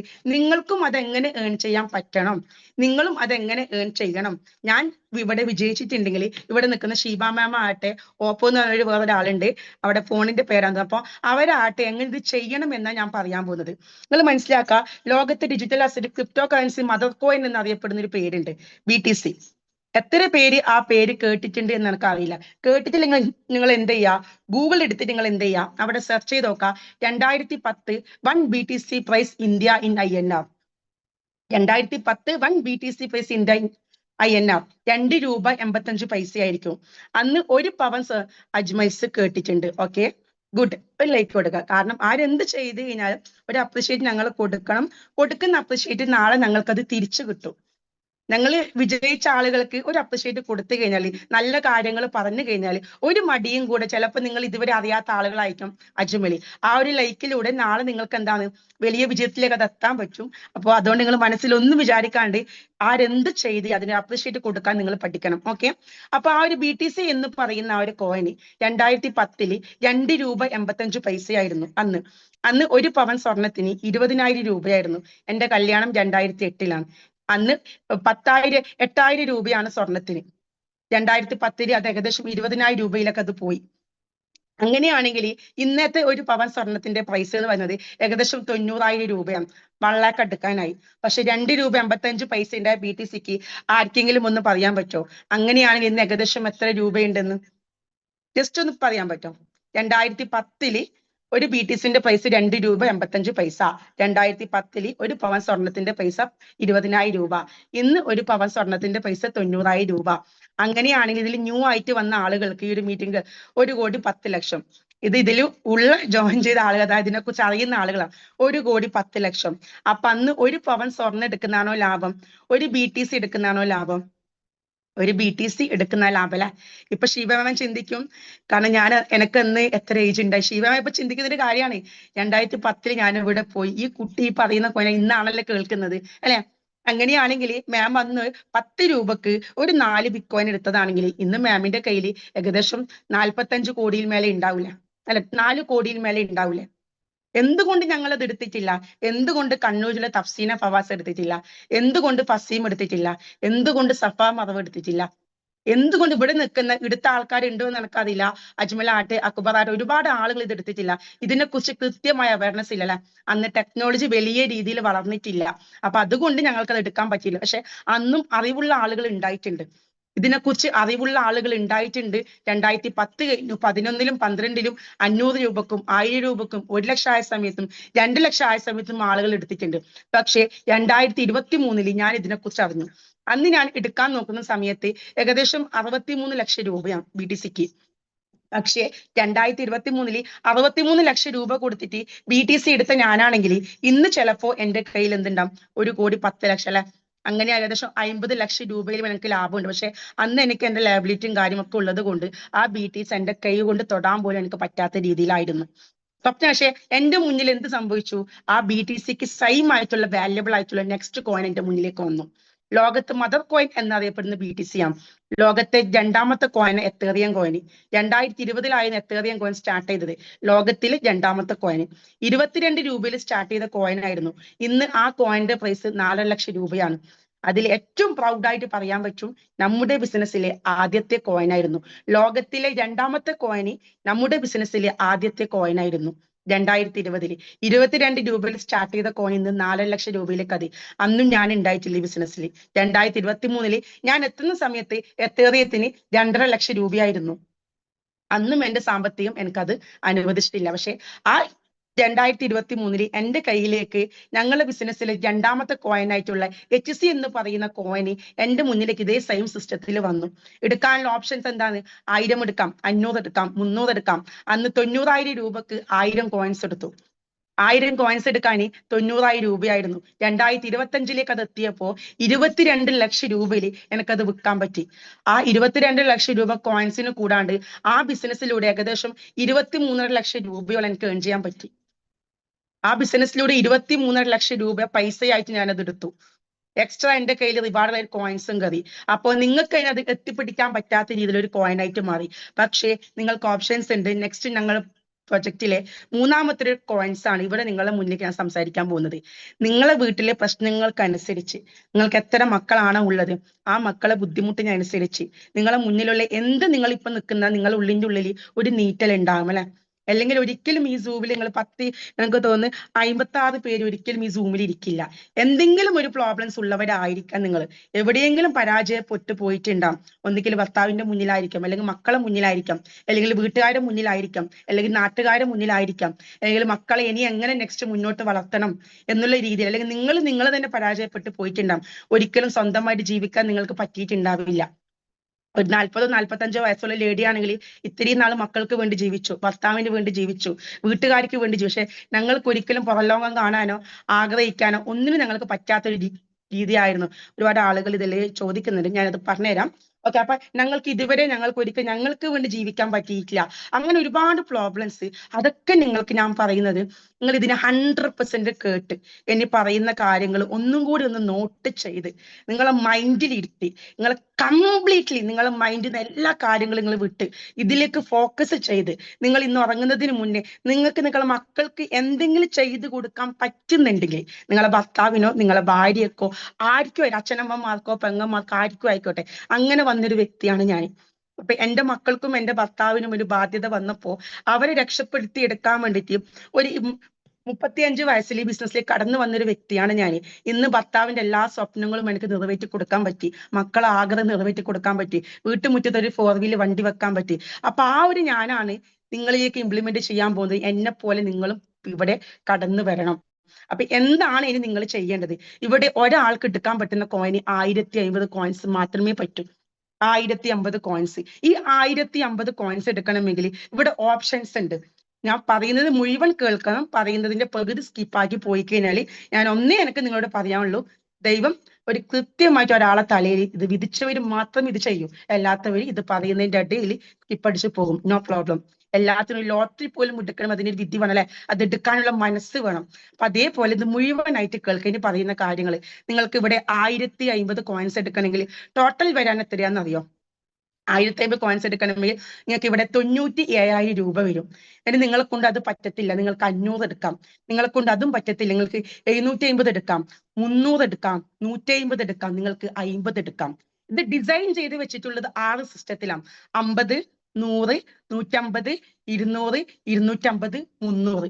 അങ്ങനെ ടോട്ടൽ ഈ 6 ബോക്സ് എടുക്കണമെങ്കിൽ 1050 കോയിൻസ് ആവും. ഈ 1050 കോയിൻസ് നിങ്ങൾക്ക് എടുക്കാൻ താല്പര്യമുണ്ടെങ്കിൽ 97,000 രൂപക്ക് ഞാൻ 2023 എടുത്തതുപോലെ നിങ്ങൾക്ക് ഇതിനെ 1050 കോയിൻസ് എടുത്ത് സ്റ്റാർട്ട് ചെയ്യാം. ഇത് സ്റ്റാർട്ട് ചെയ്ത് നിങ്ങൾ എന്താണ് ചെയ്യുന്നത്? ഞാൻ മുകളിൽ നിന്ന് താഴേക്ക് നിങ്ങൾ ആരും പേടിക്കേണ്ട. 1050 മാത്രം പറഞ്ഞു വെച്ചിട്ട് ഇതിൽ 300ന്റെ ഓപ്ഷൻസ് ഉണ്ട്, 500ന്റെ ഓപ്ഷൻസ് ഉണ്ട്, 700ന്റെ ഓപ്ഷൻസ് ഉണ്ട്, 150ന്റെ ഓപ്ഷൻസ് ഉണ്ട്. വെറും 4800 രൂപക്ക് പോലും നിങ്ങൾക്ക് ഒരു ഓപ്ഷൻസ് ഉണ്ട്. ഒരു ചുരിദാർ വാങ്ങിക്കുന്ന പൈസയിൽ, ഒരു മാസം ഗ്യാസിന് അടക്കുന്ന നിങ്ങളെ കറണ്ടിന് അടക്കുന്ന പൈസയിൽ പോലും നിങ്ങൾക്ക് ഇവിടെ സ്റ്റാർട്ട് ചെയ്യാം. അതാണ് നേരത്തെ പറഞ്ഞത്, ഡിസൈൻ ചെയ്ത് വെച്ചത് 6 സിസ്റ്റത്തിലാണ്. അതായത് ഇവിടുത്തെ മിഷൻ എന്ന് പറയുന്നതിന് ഒരുപാട് മാർക്കറ്റിൽ പല ബിസിനസ്സിൽ പൊട്ടിപ്പോയ ആൾക്കാരുണ്ട്. ഒരുപാട് ലൈഫും ഒക്കെ പരാജയപ്പെട്ട് വഴിമുട്ടി നിൽക്കുന്ന ആൾക്കാരുണ്ട്. അവരെ രക്ഷപ്പെടുത്തി എടുക്കുക എന്നുള്ളൊരു സിസ്റ്റം മാത്രമേ ഇവിടെ ഉള്ളൂ. അത് മാത്രമേ ലക്ഷ്യമുള്ളൂ. അപ്പൊ അതിനനുസരിച്ച് നിങ്ങൾ ചെയ്താൽ മതി. നിങ്ങൾക്കൊരു 1050 ടോക്കൺസ് എടുക്കണമെങ്കിൽ 97,000 രൂപ വരും. ഓക്കെ, നിങ്ങൾ ഇത് എടുത്തു. എക്സാമ്പിൾ ഇവിടെ സഫ മർവ 1050 ടോക്കൺസ് എടുത്തു. അമ്മ എന്ത് ചെയ്തു? 1050 ടോക്കൺസ് ചെയ്ത് അതിനെ ഹോൾഡ് ചെയ്ത് പിടിച്ചു. അവിടെ ഷീബ ചേച്ചി എന്ത് ചെയ്തു? 4800 രൂപക്ക് 50 ടോക്കൺസ് എടുത്തു. അവിടെ എന്ത് ചെയ്തു? ഓപ്പോ A50 എന്ന് പറയുന്ന ഒരാൾ എന്ത് ചെയ്തു? അവിടെ 300 ടോക്കൺസ് എടുത്തു. 28,300 രൂപക്ക് 300 ടോക്കൺസ് എടുത്തു. ഈ 3 പേരെന്താണ് ഡിഫറെന്റ് ആയിട്ട് എന്താണ്? രഞ്ജിത്ത് മെസ്സേജ് എന്താണെന്ന് അറിയില്ല. രഞ്ജിത്ത് നിങ്ങൾക്ക് അവസാനം ഇത് ചോദിക്കാനുള്ള ഓപ്ഷൻസ് ഉണ്ട്, നിങ്ങൾക്ക് ഡൗട്ട് ചോദിക്കാനുള്ള ഓപ്ഷൻസ് ഉണ്ട്. 1050 എടുത്തു. അവിടെ സഫ മറവ് 1050 എടുത്തു. ഷീബ ചേച്ചി 50 കോയിൻസ് എടുത്തു. വെറും 4800 രൂപക്ക്. ഓപ്പോ എന്ന് പറയുന്ന ആൾ എന്ത് ചെയ്തു? 300 കോയിൻസ് എടുത്തു, ടോക്കൺസ് എടുത്തു. 28,300 രൂപക്ക്. അവിടെ എന്ത് ചെയ്തു? സഫ മർവ എന്ത് ചെയ്തു? ഒന്നും ചെയ്തില്ല. മാം എന്നോട് പറഞ്ഞു, തഫ്സി എനിക്ക് ബിസിനസ്സിൽ ഞാൻ കുറച്ച് നാൾ ബിസിയാണ്, ഞാൻ ഇവിടെ തന്നെ നിൽക്കുകയാണെന്ന് പറഞ്ഞു. ഓക്കെ, സഫ മർവ 1500 ടോക്കൺസ് എടുത്തു. അവിടെ ഒരു 3 മാസം അങ്ങനെ തന്നെ നിന്നു, അല്ലെങ്കിൽ ഒരു 1 2 വർഷം അവിടെ തന്നെ ഹോൾഡ് ചെയ്ത് പിടിച്ചു. ഇവിടെ എന്ത് ചെയ്തു? ഓപ്പോ എന്ത് ചെയ്തു? 300 ടോക്കൺസ് എടുത്തിട്ട് അത് അവിടെ ഹോൾഡ് ചെയ്ത് പിടിച്ചു. അതിന്റെ തൊട്ട് താഴത്ത് എന്ത് ചെയ്തു? അഭിരാമി എന്ന് പറയുന്ന ഒരാൾ എന്ത് ചെയ്തു? 1500 ടോക്കൺസ് എടുത്തു, അവിടെ സ്റ്റാർട്ട് ചെയ്തു. ശിവചേച്ചി അപ്പോഴും എന്തുണ്ട്? 50 ടോക്കൺസ് എടുത്ത് അവിടെ കോയിൻസ് അവിടെ ഹോൾഡ് ചെയ്ത് പിടിക്കണം, ഒന്നും സ്റ്റാർട്ട് ചെയ്തില്ല. ലാസ്റ്റ് വന്ന അഭിരാമി എന്നോട് പറഞ്ഞൊരു കാര്യമുണ്ട്, തഫ്സീത്ത എനിക്ക് 1500 ടോക്കൺസ് വേണം, എനിക്കൊരു വീടില്ല, ഞാൻ വാടക വീട്ടിലാണ്, ഏകദേശം 5-10 വർഷമായി വാടക വീട് താമസിക്കുന്നു, 10-25 ലക്ഷം രൂപ ലയബിലിറ്റി ഉണ്ട്, 3 പെൺകുട്ടികളാണ്, ഒരു ഗതിയില്ല, ഭക്ഷണത്തിന് പോലും കഴിക്കാൻ വകയില്ല എന്നൊരു കാര്യമാണ്. ഒക്കെ ഒരുപാട് എന്നോട് പ്രയാസങ്ങൾ പറഞ്ഞപ്പോൾ ഞാൻ പറഞ്ഞു, അഭിരാമി നീ എന്ത് ചെയ്യ്, 1500 ടോക്കൺസ് നിന്റെ കടം അതിന്റെ മേലെ ഒരു കടമാണ് എന്ന് വിചാരിച്ച് രക്ഷപ്പെടാനുള്ള ഒരേ ഒരു വഴി എന്ന് വിചാരിച്ച് നിനക്ക് പറ്റുമെങ്കിൽ നീ അവിടെ 1500 ടോക്കൺസ് എടുക്കുമെന്ന് പറഞ്ഞു. അഭിരാമി എന്ത് സ്റ്റാർട്ട് ചെയ്തു. പക്ഷെ അഭിരാമി എന്നോട് പറഞ്ഞൊരു കാര്യമുണ്ട്, എന്നെ പോലെ ബുദ്ധിമുട്ടുന്ന ആളുകൾക്ക് ഇതെനിക്ക് എടുത്തു കൊടുക്കണം. എന്റെ കയ്യിൽ BTC അന്ന് ഹോൾഡ് ചെയ്യാൻ പറ്റിയിട്ടില്ല, എത്രയും അന്ന് ഹോൾഡ് ചെയ്യാൻ പറ്റിയിട്ടില്ല, HC എന്ന് പറയുന്ന ഹോൾഡ് ചെയ്യാൻ പറ്റിയിട്ടില്ല. പക്ഷെ എന്നെ പോലെ ബുദ്ധിമുട്ടുന്ന എന്റെ 2-3 ഫ്രണ്ട് ഉണ്ട്, അവർക്കും കൂടി 1500 എടുത്തു കൊടുക്കണം എന്ന് പറഞ്ഞ് എന്ത് ചെയ്തു? അവിടെ ആ സഫ അഭിരാമി എന്ന് പറയുന്ന ആ ഒരു ലേഡി എന്ത് ചെയ്തു? ഒരു ഫ്രണ്ടിന് 1500 എടുത്തവർക്ക് ഇതിന്റെ എഡ്യൂക്കേഷൻ കൊടുത്തു. കൃത്യമായ കാര്യങ്ങൾ പറഞ്ഞു കൊടുത്തപ്പോ അവിടുത്തെ A എന്ന് പറയുന്ന ഫ്രണ്ട് എന്ത് ചെയ്തു? 1500 കോയിൻ എടുത്തു. കാരണം അവളെ ലക്ഷ്യമാണ്, അവൾ അവസാനത്തെ പിടിവള്ളിയാണ് അഭിരാമിൻ്റെത്. അപ്പൊ അഭിരാമി പറഞ്ഞു, എനിക്ക് ഈ ടോക്കൺസ് മാത്രം പോരാ, ഒരാൾക്ക് മിനിമം എടുക്കാൻ പറ്റുന്നത് 1550 മാത്രമേ, നെക്സ്റ്റ് എടുക്കാനുള്ള ഓപ്ഷൻസ് ഇല്ല, അതിൽ കൂടുതൽ വേണം എന്ന് പറഞ്ഞാൽ എന്ത് ചെയ്യണം? നിങ്ങൾ നെക്സ്റ്റ് ആളുകൾക്ക് എടുത്തു കൊടുക്കാൻ താല്പര്യമുണ്ടെങ്കിൽ എടുത്തു കൊടുക്കാം. അങ്ങനെ എടുത്തു കൊടുക്കുന്ന സമയത്ത് റിവാർഡായിട്ട് കിട്ടും. അങ്ങനെ അഭിരാമി എടുത്തു കൊടുക്കുന്ന സമയത്ത് എന്ത് സംഭവിച്ചു? അവിടെ അഭിരാമിക്ക് 43,000 രൂപ വിത്തിൻ സെക്കൻഡിൽ അവിടെ വരുമാനമായി കിട്ടി.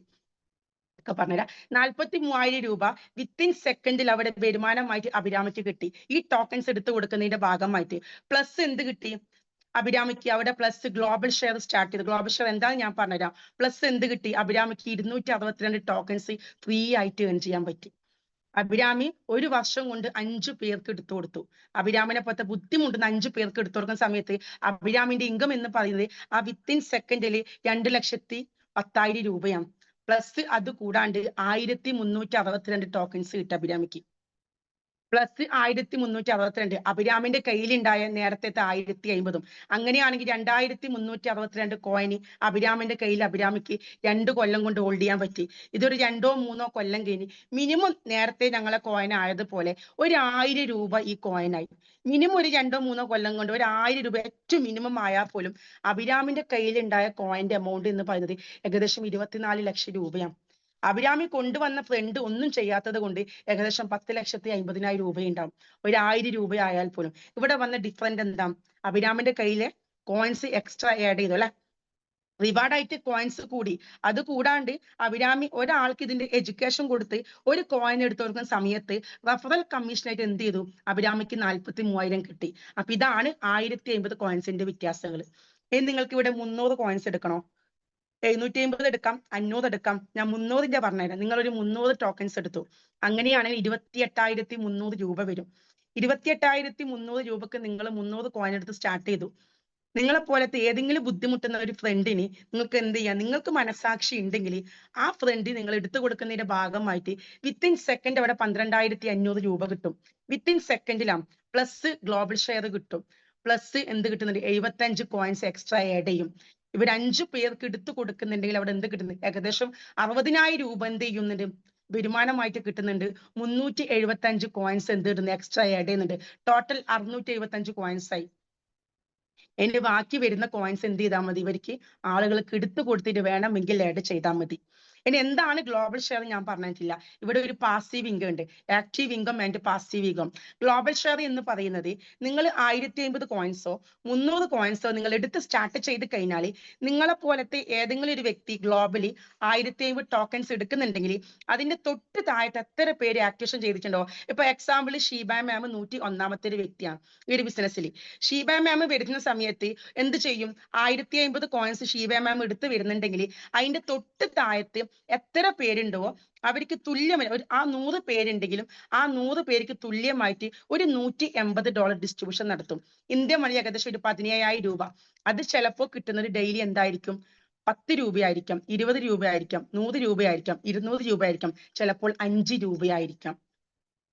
അതൊരു പാസീവ് ഇൻകം. കൃത്യമായിട്ട് ബാക്കിയുള്ള നെറ്റ്വർക്കിലെ പോലെ ഇത്ര ഇട്ടാൽ ഇത്ര കിട്ടും എന്ന് പറഞ്ഞ ഇൻകം ഇവിടെയില്ല. ഇവിടെ ഈ ഒരു കോയിൻസിന്റെ റേറ്റ് കൂടുന്ന സമയം നിങ്ങൾക്ക് സെല് ചെയ്യാം. പിന്നെ നിങ്ങൾക്ക് റെഫറൽ കമ്മീഷനിലൂടെ നിങ്ങൾക്ക് റിവാർഡിലായിട്ട് കോയിൻ സെൻഡ് ചെയ്യാം. റെഫറൽ ആയിട്ട് നിങ്ങൾക്ക് ഇവിടെ റിവാർഡായി നിങ്ങൾക്ക് എന്താക്കാം, ഇവിടെ പൈസകൾ ആ USDT ഏൺ ചെയ്യാം. ഈ USDT ആണ് ഇവിടെ ഞങ്ങൾക്ക് റിവാർഡായിട്ട് കിട്ടുന്ന, ഞങ്ങൾക്ക് ഇവിടെ റെഫറൽ ചെയ്താൽ കിട്ടുന്ന USDT ആണ്. ഈ USDT നിങ്ങൾക്ക് പൈസയായിട്ട് എടുക്കാൻ താല്പര്യമില്ലെങ്കിൽ നിങ്ങൾക്ക് എന്ത് ചെയ്യാം? ബിറ്റ്കോയിനിലേക്ക് ഇൻവെസ്റ്റ് ചെയ്യാം, എത്തേറിയത്തിലേക്ക് ഇൻവെസ്റ്റ് ചെയ്യാം. ഞാൻ നേരത്തെ പറഞ്ഞ HC എന്ന് പറയുന്ന കോയിൻ നിങ്ങൾക്ക് ഇൻവെസ്റ്റ് ചെയ്യാം. നിങ്ങൾക്ക് എന്തിലേക്കാണ് ചൂസ് നിങ്ങൾക്ക് അതിലേക്ക് ഇൻവെസ്റ്റ് ചെയ്യാം. ലോകത്ത് മദർ കോയിന് പോലും എടുക്കണമെങ്കിൽ ഒറ്റക്ക് പോയിട്ട് എടുക്കാൻ പറ്റത്തില്ല. ബിനാൻസ് എന്ന് പറയുന്ന ആപ്പ് ഡൗൺലോഡ് ചെയ്ത് KYC കാര്യമൊക്കെ കൊടുത്ത് അവിടെ USDT എന്ന് പറയുന്ന കറൻസി വേണം. ആ USDT അൺലിമിറ്റഡ് ആയിട്ട് ഏൺ ചെയ്യാൻ പറ്റുന്ന പ്ലാറ്റ്ഫോമാണ്. ഞാൻ നേരത്തെ പറഞ്ഞു ഗ്ലോബലി 2ാമത്തെ റാങ്കിൽ നിൽക്കുന്നത്. അപ്പൊ ഇവിടെ നിന്ന് കിട്ടുന്ന USDT വെച്ചിട്ട് നിങ്ങൾക്ക് എന്ത് ചെയ്യാം? നിങ്ങൾക്ക് ക്യാഷ് ആക്കി എടുക്കണമെങ്കിൽ എടുക്കാം. അത് നിങ്ങളുടെ ചോയ്സ് ആണ്. അതെല്ലാം നിങ്ങൾക്ക് എന്ത് ചെയ്യാം? ബിറ്റ്കോയിനിലേക്ക് മാറ്റാം, എത്തേറിയത്തിലേക്ക് മാറ്റാം, BNB-യിലേക്ക് മാറ്റാം. നിങ്ങൾക്ക് എന്താണ് ചോയ്സ് ഇന്ന് മാർക്കറ്റിലുള്ള അതിലേക്ക് നിങ്ങൾക്ക് നിങ്ങളുടെ ഇഷ്ടത്തിനനുസരിച്ച് നിങ്ങൾക്ക് അവിടെ എന്ത് ചെയ്യാൻ പറ്റും? ഇൻവെസ്റ്റ്മെന്റ് ചെയ്യാൻ പറ്റും. അപ്പൊ ഇതൊരിക്കലും ഒരു ഇൻവെസ്റ്റ്മെന്റ് പ്ലാൻ അല്ല. ഒരിക്കലും ഇത് ഇൻവെസ്റ്റ്മെന്റ് പ്ലാൻ അല്ല. നിങ്ങൾ ഒരു പാർട്ട്ണറിലേക്ക് ഇത് എത്തിക്കാൻ, കാരണം നമുക്ക് ലൈഫിൽ ഒരു പാർട്ട്ണർ വേണമല്ലോ. നമ്മൾക്ക് ജീവിക്കണമെങ്കിൽ പോലും ഒരാളെ സഹായം വേണം. അതുകൊണ്ടാണ് ഞങ്ങൾക്ക് ഒരു പാർട്ട്ണർ ഞങ്ങൾ സെലക്ട് ചെയ്യുന്നില്ല. അവിടെ സങ്കടത്തിലായാലും സന്തോഷത്തിലായാലും ഒരു പാർട്ട്ണർഷിപ്പ് ഞങ്ങൾക്ക് വേണം. അപ്പൊ ആ ഒരു പാർട്ട്ണർഷിപ്പ് നിങ്ങൾ എന്ത് ചെയ്യണം? ഈ ബിസിനസ്സിൽ ഒരു പാർട്ട്ണർ നിങ്ങൾ കൊണ്ടുവരണം. അത് ചിലപ്പോൾ 1 മാസം കൊണ്ടായിക്കോട്ടെ, 2 മാസം കൊണ്ടായിക്കോട്ടെ, 3 മാസം കൊണ്ടായിക്കോട്ടെ, ഒരു പാർട്ട്ണറെ എങ്കിലും മസ്റ്റ് ആയിട്ട് നിങ്ങൾ കൊണ്ടുവന്നേ പറ്റൂ. നിങ്ങൾക്കൊക്കെ ഡിസ്കസ് ചെയ്യാം, നിങ്ങളെ കാര്യങ്ങളൊക്കെ സംസാരിക്കാനും ഒരുമിച്ച് ചെയ്യാൻ നിങ്ങൾക്ക് അത് ഡിസ്കസ് ചെയ്യാൻ വേണ്ടി ഒരു പാർട്ട്ണറെ കൊണ്ടുവരാം. ആ ഒരു പാർട്ട്ണറെ കൊണ്ടുവരുന്നതിലൂടെ നിങ്ങൾക്ക് അവിടെ വിത്തിൻ സെക്കൻഡിൽ നിങ്ങൾ 300 എടുത്തതെങ്കിൽ വരുന്ന പാർട്ട്ണർ 300 എടുത്തിട്ടുണ്ടെങ്കിൽ 28,500 രൂപ വിത്തിൻ സെക്കൻഡിൽ കിട്ടും. പ്ലസ് 75 കോയിൻസും കിട്ടും. അപ്പൊ ഇവിടെ ഞാൻ നേരത്തെ പറഞ്ഞ എത്ര കോടി രൂപ ഉണ്ട് അത് വീടാൻ പറ്റത്തില്ലേ? ഇന്ന് ഒരു ബാങ്കിൽ പോലും 1 ലക്ഷം രൂപ ഞങ്ങൾ നിക്ഷേപിച്ചാൽ പോലും കിട്ടുന്നത് മാസം 700 രൂപയാണ്. എന്റെ ഫാമിലിയിൽ ഒരാൾ 10 ലക്ഷം രൂപ സ്വർണത്തിൽ നിക്ഷേപിച്ചിട്ടുണ്ട്. പക്ഷെ മാസം കിട്ടുന്നത് 7,500 8,000 രൂപയാണ്. 10 ലക്ഷം രൂപ ഇൻവെസ്റ്റ് ചെയ്തപ്പോ ഒരിക്കലും ആ 10 ലക്ഷം രൂപ വിഡ്രോ ചെയ്യുന്ന സമയത്ത് ഒരിക്കലും എന്ത് ചെയ്തിട്ടില്ല? ആ 10 ലക്ഷം രൂപ ഡബിൾ ആയിട്ടില്ല. ഇവിടെ നിങ്ങൾ എങ്ങനെ വന്നാലും പാസീവ് ഇൻകം പോലും 1,000 രൂപയിൽ മേലെ പാസീവ് ഇൻകം. പക്ഷെ നിങ്ങൾ ഒരാളും അത് കണ്ടിട്ട് വരരുത്. പാസീവ് ഇൻകം എന്താണ്? അത് നിങ്ങൾ ഇതിന്റെ ബോണസ് ആയിട്ട് മാത്രം കാണാം. നിങ്ങൾ എന്ത് ചെയ്യുക? നിങ്ങളെ പോലെ കഷ്ടപ്പെടുന്ന ആളുകളിലേക്ക് ഈ ടോക്കൺസ് നിങ്ങൾ എടുത്തു കൊടുക്കാൻ ശ്രമിക്കുക. നിങ്ങൾ ഒന്നും ചെയ്യണം, ഇതിന്റെ എഡ്യൂക്കേഷൻ കൊടുക്കുക. നിങ്ങൾ എങ്ങനെയാണ് ഈ സൂമിൽ കയറി വന്നത് അതേപോലെ കൃത്യമായിട്ടുള്ള എഡ്യൂക്കേഷൻ കൊടുക്കുക. ഞങ്ങൾ രക്ഷപ്പെടുന്നതിന്റെ കൂടെ ഞങ്ങളെ ഫാമിലിയുള്ള ആളുകളോ ഞങ്ങളെ നെയ്ബേഴ്സിലുള്ള ആളുകളോ നമ്മളെ റിലേറ്റീവ് അങ്ങനെ ആരെങ്കിലും ആയിക്കോട്ടെ, ഒരാളെയെങ്കിലും നിങ്ങൾക്ക് രക്ഷപ്പെടുത്തി എടുക്കാൻ പറ്റിക്കഴിഞ്ഞാൽ നിങ്ങൾ ചെയ്ത ഏറ്റവും വലിയ പുണ്യമായ മഹത്താണത്. അപ്പൊ അത് നിങ്ങൾക്ക് എന്ന് പറ്റുന്നുവോ അന്നാണ് നിങ്ങൾ ലൈഫിൽ സക്സസ് ആണ്. അല്ലെങ്കിൽ നിങ്ങൾ ഒരുപാട് കോയിൻസ് ഏൺ ചെയ്തു, നിങ്ങൾ ഒരു 1,050 കോയിൻസ് എടുത്തിട്ടോ നിങ്ങളിത് നാളെ ഒരു 10 20 ലക്ഷം രൂപയായാലും അവിടെ ഒരിക്കലും നിങ്ങൾ സക്സസ് ആവൂല. ഒരു കാരണവശാലും നിങ്ങൾ അവിടെ സക്സസ് ആവില്ല. സക്സസ് എന്ന് പറയുന്നത് നമ്മൾ ദൈവത്തിന്റെ പടച്ചോന്റെ രൂപത്തിൽ സക്സസ് എന്ന് പറയുന്നത് ഞങ്ങൾ രക്ഷപ്പെടുന്നതിന്റെ കൂടെ ഞങ്ങളെ ഫാമിലിയിലെ ആരെങ്കിലും അല്ലെങ്കിൽ നെയ്ബേഴ്സിലെ ആരെങ്കിലും ഒരാളെ അല്ലെങ്കിൽ ഫ്രണ്ട്സുകളിൽ ആരെങ്കിലും ഒരാളെ സക്സസ് ആക്കി ഞങ്ങൾക്ക് എടുത്തേ പറ്റൂ. അങ്ങനെ എടുക്കാൻ പറ്റുന്ന സമയത്താണ് ഞങ്ങൾ പടച്ചോന്റെ മുന്നിൽ പോലും രക്ഷപ്പെട്ട ആളുകളായിട്ട് മാറാം. അല്ലാണ്ട് ഞങ്ങൾ മാത്രം കോയിൻസ് 300 ഹോൾഡ് ചെയ്തു, 1,050 ഹോൾഡ് ചെയ്തു, നാളെ അതിൽ എത്ര ലക്ഷം രൂപയാകുന്ന സമയത്ത് ഞങ്ങൾക്ക് മനസാക്ഷി ഉണ്ടാവില്ലേ? ഒരു വാക്ക് ഞാൻ എൻ്റെ ഫ്രണ്ടിനോട് പറഞ്ഞിരുന്നെങ്കിൽ, ഒരു വാക്ക് എൻ്റെ നെയ്ബറിൽ ആ കുട്ടിയോട് പറഞ്ഞിരുന്നെങ്കിൽ, ഒരു വാക്ക് എൻ്റെ റിലേറ്റീവിനോട് പറഞ്ഞിരുന്നെങ്കിൽ ഇന്ന് എനിക്ക് അവനിക്കും കൂടി രക്ഷപ്പെടുമായിരുന്നില്ലേ? ആ ഒരു കുറ്റബോധം നിങ്ങൾക്ക് നാളെ ഉണ്ടാവരുത്. അതൊക്കെ നിങ്ങളെ ചോയ്സ്, എനിക്ക് പറഞ്ഞുതരാനേ പറ്റൂ. അപ്പൊ നിങ്ങൾക്ക് ഇതിന് ഏത് രീതിയിൽ വേണം നിങ്ങൾക്ക് ഇത് കണക്ട് ചെയ്യാം. അവിടെ ചെയ്യേണ്ടതൊന്നും മാത്രമല്ല, ടോക്കൺ പോക്കറ്റ് എന്ന് പറയുന്ന ആപ്പ് ഡൗൺലോഡ് ചെയ്യാം. ടോക്കൺ പോക്കറ്റ് എന്ന് പറയുന്ന ആപ്പ് മില്യൺ ട്രില്യൺ ആൾക്കാർ ഡൗൺലോഡ് ചെയ്യുന്ന ആപ്പാണ്. ഗൂഗിളിൽ സെർച്ച് ചെയ്താൽ മതി. ആ ഒരു ആപ്പിലൂടെ ഇതിന്റെ കോയിൻസ് നിങ്ങൾ ഹോൾഡ് ചെയ്ത് പഠിക്കേണ്ടത്. ഇത് ചെയ്യുന്ന സമയത്ത് ഒരു 12 കീ ഫ്രേസ് ഉണ്ടാവും. ഈ കീ ഫ്രേസ് ഇതിന്റെ സെക്യൂരിറ്റി നിങ്ങൾ എന്ത് ചെയ്യണം? ഒരു വീടിന്റെ ആധാരം ഡോക്യുമെന്റ് നിങ്ങൾ എങ്ങനെയാണ് സൂക്ഷിക്കുന്നത് അതുപോലെ ഇതിനെ നിങ്ങൾ എഴുതി സൂക്ഷിക്കണം. ഒരു സ്പെല്ലിങ് പോലും തെറ്റിക്കഴിഞ്ഞാൽ, കാരണം ഫോൺ ഉള്ളിടത്തോളം കാലം ആ ഡോക്യുമെന്റ് അതിലുണ്ടാവും, ആ 12 വേർഡുകൾ. പക്ഷെ ഫോൺ എന്തെങ്കിലും കാരണവശാലും ഒന്ന് നിലത്ത് ഡിസ്പ്ലേ പോയി, ഫോൺ ആയി എന്തെങ്കിലും സംഭവിച്ചു, ആ കീ ഫേസ് നിങ്ങളെ കയ്യിലില്ലെങ്കിൽ അതൊരു 2-3 കൊല്ലം കഴിഞ്ഞാൽ ചിലപ്പോൾ 20 ലക്ഷം 25 ലക്ഷം എത്രയോ ആയിക്കോട്ടെ, 10 ലക്ഷം എത്രയോ ആയിക്കോട്ടെ, ചിലപ്പോൾ 5 ലക്ഷം, നിങ്ങൾക്ക് അത് എടുക്കാൻ പോലും പറ്റത്തില്ല. ഇവിടെ തേർഡ് പാർട്ടി ഉണ്ടോ? നിങ്ങൾ അപ്ലൈനോട് ചോദിച്ചു കഴിഞ്ഞാൽ അവർക്ക് അത് എടുക്കാൻ പറ്റത്തില്ല. നിങ്ങളെ സ്വന്തം ഫോൺ. പക്ഷേ ആ കീ ഫേസ് നിങ്ങൾ എഴുതി വെച്ചതാണെങ്കിൽ നിങ്ങൾക്ക് എന്ത് ചെയ്യാം, നെക്സ്റ്റ് ഫോണിലേക്ക് ആ കീ ഫേസ് കോപ്പി പേസ്റ്റ് ചെയ്തുകൊണ്ട് അത് ഓപ്പൺ ചെയ്തിട്ട് എടുക്കാൻ പറ്റും. ഇത് അനുഭവമാണ്. എൻ്റെ കൂടെ വർക്ക് ചെയ്യുന്നവൻ ദുബായിലാണ്, അബുദാബിയിലാണ്. അബുദാബിയിൽ അവൻ എയർപോർട്ടിൽ വർക്ക് ചെയ്യുന്ന, നാട്ടിൽ ഇപ്രാവശ്യം ലീവിന് വന്നു. അവൻ്റെ കയ്യിൽ ഏകദേശം 1400ഓളം കോയിൻസ് ഉണ്ടായിരുന്നു. പക്ഷേ നാട്ടിൽ വന്ന സമയത്ത് ചെറിയ മോളായിരുന്നു. ആ മോളെ കയ്യിൽ നിന്ന് ഫോൺ വീണപ്പോൾ ഡിസ്പ്ലേ പോയി. ഡിസ്പ്ലേ പോയപ്പോൾ ഞാൻ ചോദിച്ച സമയത്ത് പറഞ്ഞു കീ പ്രൈസ് റൂമിൽ എഴുതി വെച്ചിരുന്നു ദുബായിൽ, അബുദാബിയിൽ. അവിടെ ചെന്ന സമയത്ത് അവൻ എന്ത് ചെയ്തു, നാട്ടിലേക്ക് വരുന്ന തിരക്കിൽ എന്ത് ചെയ്തു, ആ ഡയറി എടുത്ത് പുറത്ത് വെച്ചു. നാട്ടിൽ നിന്ന് 1 മാസം 40 ദിവസം നിന്ന് ദുബായിലേക്ക് പോകുന്ന സമയത്ത് ക്ലീൻ ചെയ്തു പോകും ആളുകൾ. അപ്പൊ അതിന്റെ കീ പ്രൈസ് ഇല്ല. ആ 1400 കോയിൻസ് എന്തായി, ഒരാൾക്ക് പോലും എടുക്കാൻ പറ്റാത്ത രീതിയിൽ അത് പോയി. ഒരു തേർഡ് പാർട്ടി ഉണ്ടോ, ഒരു കമ്പനി ഉണ്ടോ, ഒരു ഓണർ ഉണ്ടോ? നിങ്ങളെ സ്വന്തം ഓൺ ബിസിനസ്. ഇനി നിങ്ങൾക്ക് പറ്റില്ല, നിങ്ങളെ മക്കളെ കാര്യത്തിന് യൂസ് ചെയ്യാൻ പറ്റും. ഒരു ഐഡിയിൽ നിങ്ങൾക്ക് എന്ത് ചെയ്യാം, നിങ്ങളെ ഭർത്താവിനെ കാണുന്ന രീതിയിൽ ആ ഐഡി നിങ്ങൾക്ക് ക്രിയേഷൻ ചെയ്യാൻ പറ്റും. ഭാര്യയ്ക്ക് കാണുന്ന രീതിയിൽ ചെയ്യാൻ പറ്റും. നിങ്ങൾക്ക് മക്കളെ ഫോണിലേക്ക് അത് എന്ത് ചെയ്യാൻ പറ്റും, അത് കണക്ട് ചെയ്യാൻ പറ്റും. അപ്പൊ നിങ്ങൾക്ക് 3 പേരുണ്ടെങ്കിൽ ആ 3 പേർക്കും കൂടി കണക്ട് ചെയ്യാൻ പറ്റും. കാരണം എന്താണ്, ഒരാൾക്ക് മറവി സംഭവിച്ചാലും എന്തെങ്കിലും സാഹചര്യം, മനുഷ്യന്മാരാണ്, എന്തെങ്കിലും സംഭവിച്ചാലും നെക്സ്റ്റ് ഒരാളെ ഫോണിൽ അത് ഉണ്ടാവും. അപ്പൊ അത്രയും സെക്യൂരിറ്റി ആണ്. നിങ്ങൾക്ക് പറ്റുന്ന രീതിയിൽ എനിക്ക് നിങ്ങളോട് പറയാനുള്ളത്, ഇവിടെ ഇരിക്കുന്ന ആളുകൾ ഒരിക്കലും വലിയ വീട്ടിലെ ആളുകളല്ല. ഒരുപാട് പ്രാരാബ്ദങ്ങളും പ്രശ്നങ്ങളും കൊണ്ട് എന്തെങ്കിലുമൊക്കെ രക്ഷപ്പെടാൻ വന്ന ഒരാളുകളാണ് ഈ ഒരു സമയത്ത് പോലും. അപ്പൊ നിങ്ങൾക്ക് പറ്റുന്ന രീതിയിൽ ഈ ബിസിനസ് ചെയ്യാം. മനസ്സിലാക്കണം, ഞങ്ങളെപ്പോ കാലഘട്ടത്തിനനുസരിച്ച് ജീവിക്കുന്ന ആളുകളെ ഞങ്ങളല്ല, നമ്മൾ കാലത്തിനനുസരിച്ച് ജീവിക്കുന്ന ആളുകളാണ്. അതുകൊണ്ടാണ് ബാട്ട സംവിധാനം പോലും ഞങ്ങൾ എടുത്തു നോക്കേണ്ടത്. അതായത് നിങ്ങൾ മനസ്സിലാക്കുക, ബാട്ട സംവിധാനം എന്ന് പറയുമ്പോൾ ഞങ്ങൾ പണ്ട് കേട്ടൊരു കാലഘട്ടമായിരുന്നു എന്തെന്ന്, പകരത്തിന് പകരം കൊടുത്ത് സാധനം വാങ്ങിക്കാം. അവിടുന്ന് എന്ത് സംഭവിച്ചു, പതുക്കെ ടെക്നോളജി വന്നപ്പോൾ ഗോൾഡ് കൊടുത്ത് സാധനം വാങ്ങിക്കുന്ന ആളുകളെ, അന്ന് മുതലേ ലോകം മാറിക്കൊണ്ടേ നിൽക്കുന്നുണ്ട്. ഗോൾഡ് കൊടുത്ത് സാധനം വാങ്ങിക്കുന്ന ആൾക്കാർ ഞങ്ങളും മാറി. ഞങ്ങൾക്ക് അറിയത്തില്ല, പക്ഷെ പണ്ട് മരണപ്പെട്ടു പോയ ആളുകളോട് പോയിട്ട് ചോദിക്കണം, അങ്ങനെ ഒരു കാലഘട്ടം ഉണ്ടായിരുന്നു. പക്ഷെ അവര് പറയും ഉണ്ടായിരുന്നു അല്ലെ, ഉണ്ടായിരുന്നു എന്ന് അവര് പറയും. മിന്നാങ്കണ്ണിന്റെ വെളിച്ചമുള്ള കാലഘട്ടത്തിൽ ഞങ്ങളോട് ചോദിച്ചു കഴിഞ്ഞാൽ മനസ്സിലാക്കാൻ പറ്റില്ലേ. ഇന്നത്തെ 10 വയസ്സുള്ള മക്കളോടും 2 വയസ്സുള്ള മക്കളോടും ചോദിച്ചാൽ പറയാൻ പറ്റുമോ, ചിമ്മിണി കത്തിച്ച ഒരു കാലഘട്ടം പറയാൻ പറ്റുമോ? സഫാ മർവ ഇവിടെ ആ ഒരു ഉമ്മാനെ കാണുന്നുണ്ട്, ചിമ്മിണി കത്തിച്ച് പഠിച്ചൊരു കാലഘട്ടം ഉണ്ടായിരുന്നു. പക്ഷെ ഇന്നത്തെ 10 വയസ്സുള്ള മക്കളോട് പോയിട്ട് ആ കാലഘട്ടം ഉണ്ടായോ എന്ന് ചോദിക്കുന്ന സമയത്ത് അവർക്ക് അറിയാൻ പറ്റത്തില്ല. അങ്ങനെ ഗോൾഡ് കഴിഞ്ഞ സമയത്ത് എന്ത് സംഭവിച്ചു, നമ്മളെ മെറ്റൽ കോയിൻസ് വന്നു. എൻ്റെ വീട്ടിൽ ഉമ്മാമന്റെ ഉമ്മയൊക്കെ പറയുന്നേക്കാം ഓട്ടണ കാലണ എന്ന് പറയുന്ന സിസ്റ്റം, അതിലേക്ക് ഞങ്ങൾ ഓൾഡ് ചെയ്യുന്ന ആൾ ഞങ്ങളായിട്ട് മാറിയില്ല. ഓട്ടണ കാലണ കഴിഞ്ഞപ്പോൾ എന്ത് സംഭവിച്ചു, പേപ്പർ മണി ലോകത്ത് വന്നു, നോട്ടുകെട്ടുകൾ വന്നു. 1000-ന്റെ 2000-ന്റെ നോട്ടുകെട്ടുകൾ വന്നു. ഒരു രാത്രി എഴുന്നേറ്റ് നോക്കുന്ന സമയത്ത് 1000-ന്റെ 2000 നോട്ടുകെട്ടുകൾ കാണാനില്ല. ഞങ്ങൾക്ക് അക്സെപ്റ്റ് ചെയ്യാണ്ടിരിക്കാൻ പറ്റുമോ? ഞങ്ങളത് അക്സെപ്റ്റ് ചെയ്യുന്ന ആൾ, ഞങ്ങൾ മാറി, അക്സെപ്റ്റ് ചെയ്തേ ഞങ്ങൾക്ക് പറ്റൂ. അതും ഞങ്ങൾ അംഗീകരിച്ചു. പിന്നെ എന്ത് വന്നു, പ്ലാസ്റ്റിക് കാർഡുകൾ വന്നു, ATM ഡെബിറ്റ് കാർഡുകൾ വന്നു. അതിന് ഞങ്ങൾ അംഗീകരിക്കുന്ന ആൾ, ഞങ്ങൾ അത് മാറിക്കഴിഞ്ഞു. ഞങ്ങൾ എന്താണോ ലോകത്ത് കൊണ്ടുവരുന്നത് അത് ഞങ്ങൾ അറിഞ്ഞും അറിയാണ്ട് ഞങ്ങൾ അംഗീകരിക്കുന്ന ആളുകളാണ്. അതും കൂടി കഴിഞ്ഞപ്പോൾ എന്ത് വന്നു, ATM കഴിഞ്ഞപ്പോൾ എന്ത് വന്നു, ഇലക്ട്രോണിക്കൽ മണി വന്നു. 20 വർഷം മുന്നേ കണ്ണുകൊണ്ട് കാണാൻ പറ്റാത്തതും കൈനെ കൊണ്ട് തൊടാൻ പറ്റാത്തതുമായ പൈസ ലോകം മുഴുവൻ ട്രാൻസ്ഫർ ചെയ്യുമെന്ന് പറയുമ്പോൾ ആരെങ്കിലും വിശ്വസിക്കോ? ഒരാളും വിശ്വസിക്കില്ല അല്ലെ. കണ്ണുകൊണ്ട് കാണാൻ പറ്റുന്നില്ല, കൈനെ കൊണ്ട് തൊടാൻ പറ്റുന്നില്ല, പക്ഷെ ലോകം മുഴുവൻ പൈസ ട്രാൻസ്ഫർ ചെയ്യും. പക്ഷെ ഇന്ന് എന്താ സംഭവിച്ചേ, ഗൂഗിൾ പേ ഫോൺ പേ വന്നു അല്ലെ. കണ്ണുകൊണ്ട് കാണുന്നില്ല, കൈനെ കൊണ്ട് എണ്ണി നോക്കുന്നില്ല, ഒരാളും ചെയ്യുന്നില്ല, ഒക്കെ എന്ന് ട്രാൻസ്ഫർ ചെയ്യാന്ന്. നാട്ടിലെ ലോകത്തിന്റെ ഏതറ്റത്ത് പോലും. ഇനി വരാൻ പോകുന്ന കാലഘട്ടത്തെ കുറിച്ചല്ലേ ഞാൻ നിങ്ങളോട് പറഞ്ഞത്. വരാൻ പോകുന്ന കാലഘട്ടത്തെ കുറിച്ചല്ല ഞാൻ നിങ്ങളോട് പറയുന്നത്. വന്നു കഴിഞ്ഞു, ആളുകൾ രക്ഷപ്പെട്ടു, അതിലൂടെ സഞ്ചരിച്ചു, രക്ഷപ്പെട്ട ഞങ്ങളെപ്പോലത്തെ ആളുകളെ ഇത് പറയുന്നത്. നിങ്ങൾക്ക് വേണമെങ്കിൽ ചെയ്യാം, നിങ്ങൾക്ക് വേണമെങ്കിൽ ഇതിന്റെ സാധ്യത മനസ്സിലാക്കി എന്താണോ എടുക്കാൻ പറ്റുന്നത്, 4800 ആണോ 50 കോയിൻസ് ആണ്, നിങ്ങൾക്ക് അവിടെ സ്റ്റാർട്ട് ചെയ്യാം. ഇതിന്റെ അത്രയും ഓപ്ഷൻസ് ഉണ്ട്. അപ്പൊ നിങ്ങൾക്ക് ഇതിൽ ഏത് രീതിയിൽ വേണമെങ്കിലും രക്ഷപ്പെടാം. പിന്നെ ഒന്നും ചെയ്യാണ്ട് ഒന്നും രക്ഷപ്പെടാൻ പറ്റൂല. പടച്ചോന്റെ ചോറ്, ദൈവത്തിന്റെ ചോറ് എന്ന് പറഞ്ഞിട്ട് ഒരു ചോറ് ഭൂമിയിൽ ഇല്ല. ഉണ്ടോ?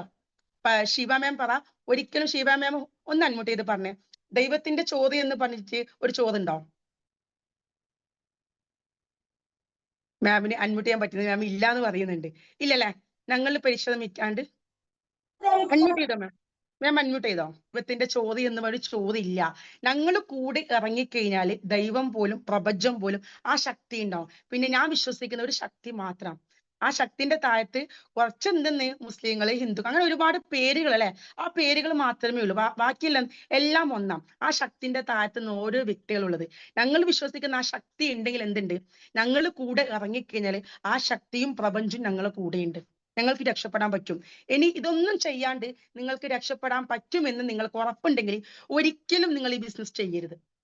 ഈ ഒരു ബിസിനസ് ചെയ്യാണ്ട് നിങ്ങളുടെ ലൈഫിൽ ഇപ്പം നിൽക്കുന്ന ബുദ്ധിമുട്ട് മാറും എന്ന് നിങ്ങൾക്ക് ഉറപ്പുണ്ടെങ്കിൽ ഒരു കാരണവശാലും നിങ്ങൾ ഈ ബിസിനസ് ചെയ്യരുത്. പക്ഷെ നിങ്ങൾക്ക് മനസ്സിന്റെ ഉള്ളിൽ എവിടെയെങ്കിലും ഒരു ചോദ്യചിഹ്നമായിട്ട്, ഒന്നിക്കലും മക്കളായിരിക്കാം, പെൺകുട്ടികളായിരിക്കാം, അല്ലെങ്കിൽ ഭർത്താവിന്റെ മുഖങ്ങളായിരിക്കാം, അല്ലെങ്കിൽ ചില അച്ഛനമ്മമാരുടെ മുഖങ്ങളായിരിക്കാം, അല്ലെങ്കിൽ ഞങ്ങൾക്ക് സ്വയം ജീവിക്കാനുള്ള അല്ലെ, ഞങ്ങൾക്ക് ജീവിക്കണം, ഞങ്ങൾക്കൊന്ന് നാലാളെ പുറത്ത് പോകണം, ഒന്ന് ടൂർ, അങ്ങനെ എന്തെങ്കിലുമൊക്കെ നിങ്ങളുടെ ഉള്ളിൽ ഒരു ക്വസ്റ്റ്യൻസ് ഒന്ന് നിൽക്കുന്നുണ്ടെങ്കിൽ എന്ത് ചെയ്യാം, ഒരു 50 കോയിൻസ് എടുത്തിട്ടെങ്കിലും ഇതിനൊന്ന് സ്റ്റാർട്ട് ചെയ്യാം. പുറംകാല് കൊണ്ട് തട്ടി മാറ്റാണ്ട് നിൽക്കാം. ലോട്ടറി എടുത്താലേ ലോട്ടറി അടിക്കൂ. ലോട്ടറി എടുക്കുന്നവനെ നോക്കി നിന്നാൽ ലോട്ടറി അടിക്കില്ല. ലോട്ടറി എടുത്തവനെ നോക്കിയാലും ലോട്ടറി അടിക്കില്ല. ലോട്ടറി ഞങ്ങൾ കൈ കൊണ്ട് എടുത്താലേ ലോട്ടറി അടിക്കും. വീട്ടില് അരിയും പഞ്ചസാരയും ഒക്കെ ഉണ്ട് എന്ന് വിചാരിച്ചിട്ട് ഒരിക്കലും ഫുഡ് ആവത്തില്ല അല്ലെ. കൃത്യമായ പാകത്തിന് അളവിനനുസരിച്ച് ഓരോന്നും ഇട്ട് കൊടുത്താൽ മാത്രമേ ആ കോഫി ആവും അല്ലെ. ഒരു കോഫിക്ക് പാലുണ്ട് പഞ്ചസാര ഉണ്ട് എന്ന് വിചാരിച്ച് ഒരിക്കലും അത് ആവത്തില്ല. കൃത്യമായിട്ട് പാലിന് പാലിന്റെ അളവും കോഫിപ്പൊടിക്ക് കോഫിപ്പൊടിന്റെ അളവും ഷുഗറിന് ഷുഗറിന്റെ അളവിൽ ഇട്ട് കൊടുത്താൽ മാത്രമേ പാകത്തിനാവും. അപ്പൊ അതേപോലെ പാകം എത്തിക്കാൻ ഇവിടെ ആൾക്കാർ എന്തുണ്ട്, ഇവിടുത്തെ ലീഡേഴ്സ് ഉണ്ട്, ഞങ്ങളെപ്പോലെ അറിയുന്ന ആളുകളുണ്ട്. നിങ്ങൾ എന്ത് ചെയ്യാ, കൂടെ കയറി നിന്ന് നിങ്ങളെ കൊണ്ടുവന്ന ആളുകൾ ഡിസ്കസ് ചെയ്ത് നിങ്ങൾക്ക് എന്തിലേക്കാണ് എത്തിപ്പിടിക്കാൻ പറ്റുന്നത് അതിലേക്ക് എത്തിപ്പിടിക്കാൻ നിങ്ങൾ പറയണം. എനിക്ക് ഈ മാസം കൊണ്ട് എനിക്ക് എന്റെ 5 ലക്ഷം രൂപ വീടണം, ഞാൻ എന്താണ് ചെയ്യേണ്ടത്, എവിടെ ചെന്നാലും മരിക്കുന്നത് വരെ പണിയെടുക്കണം, അപ്പൊ ഞാൻ എന്താണ് വേണ്ടത്, അതിനനുസരിച്ച് നിങ്ങൾ പ്ലാൻ ചെയ്യുക, ഇതിലേക്ക് കയറി വരാം. ഇനി നിങ്ങളെ ചോയ്സ് ആണ്. ആവശ്യമുള്ളവർക്ക് ചെയ്യാം, ഞാൻ നേരത്തെ പറയും പോലെ ആവശ്യമില്ലാത്തവർക്ക് ഇതിനെ സ്കിപ്പ് ചെയ്യാം. ഓക്കെ, അപ്പൊ ഇത്രയധികം കാര്യങ്ങൾ പറഞ്ഞുകൊണ്ട് ഞാൻ ഇവിടെ സ്റ്റോപ്പ് ചെയ്യുന്നുണ്ട്.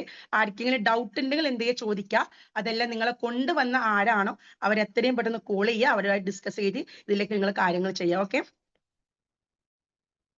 ഡൗട്ട് ഉണ്ടോ ആർക്കെങ്കിലും? ഡൗട്ട് ഇല്ല അല്ലെ?